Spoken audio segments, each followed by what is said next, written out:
Hello everyone. So today we're going to be learning how to find the area of a triangle. So I've got my triangle here.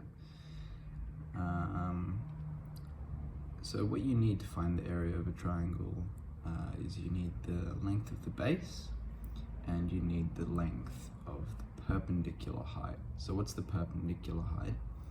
Well, it basically means the distance that the triangle extends in the distance, in the direction perpendicular to where you've defined the base.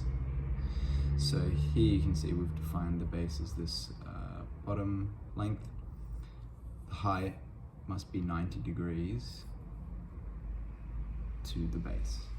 So I couldn't use this side here because this angle is not perpendicular to the base.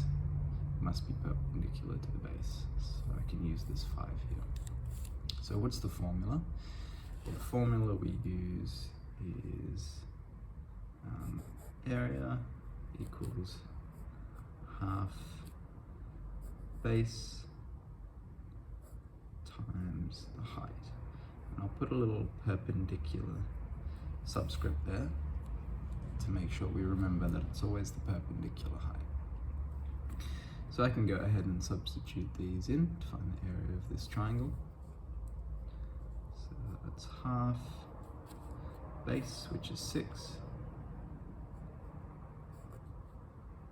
times the perpendicular height, which is 5.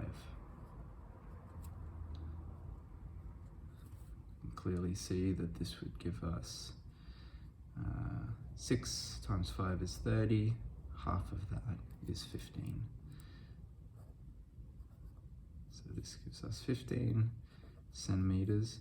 Don't forget centimeters squared because we're talking about an area that's a two-dimensional quantity. So we need the squared there. All right, thanks everyone. Any questions, leave them down below and I'll try and answer them. Thank you.